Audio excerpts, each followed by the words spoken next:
வணக்கம் நண்பர்களே, இந்த பதிவில் சிவகார்த்திகேயனின் நடிப்பில் அண்மையில் வெளியாகி இருந்த மதராசி திரைப்படத்தினுடைய திரைவிமர்சனத்தை பார்க்கலாம். தமிழகத்தில் ஊடுருவும் துப்பாக்கி கலாச்சாரத்தை வேறறுக்கும் கதைதான் இந்த மதராசி.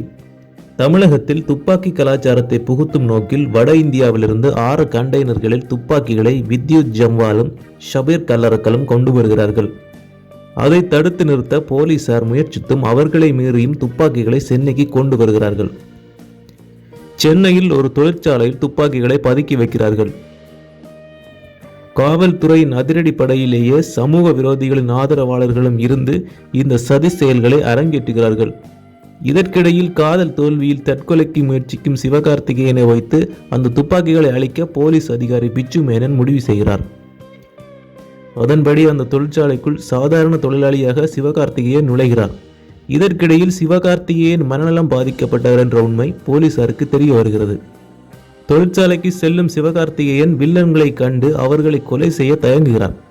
அதன் பிறகு என்ன ஆனது, பதுக்கி வைத்த துப்பாக்கிகளை சிவகார்த்திகேயன் அளித்தாரா இல்லையா என்பதே மீதி கதையாகும்.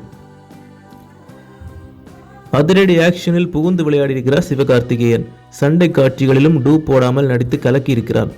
தற்கொலைக்காக முயற்சிக்கும் போதெல்லாம் நகைச்சுவைக்கு ஆட்கள் இல்லையே என்ற குறையை போக்கியிருக்கிறார்.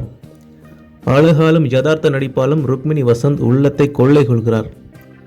காதல் காட்சிகளிலும் ரசிக்க வைக்கிறார்.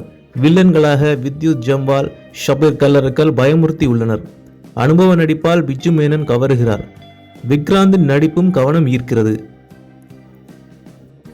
இதர நடிகைகள் அத்தனை பேரும் கொடுத்த வேலைக்கு சிறப்பு சேர்த்து திறமையான நடிப்பை வெளிப்படுத்தி இருக்கிறார்கள்.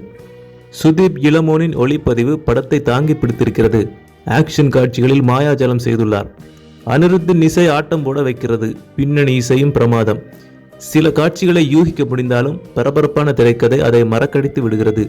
தொழிற்சாலையில் நடக்கும் சண்டை காட்சி மிகவும் அதிரடியாக இருக்கிறது. சமூக பேரழிவுகளை தொடர்ந்து படங்களில் முன்னிறுத்தி வரும் AR முருகதாஸ் இந்த முறை துப்பாக்கி கலாச்சாரத்தை கையில் எடுத்துள்ளார். பரபரப்பான திருப்பம் நிறைந்த காட்சிகளாய் படத்தை இயக்கி மீண்டும் தனது முத்திரையை ஆழமாக பதித்துள்ளார். நன்றி நண்பர்களே, இது போன்ற திரை விமர்சனங்களை தெரிந்து கொள்வதற்கு எங்களுடைய YouTube சேனலை சப்ஸ்கிரைப் செய்யுங்கள்.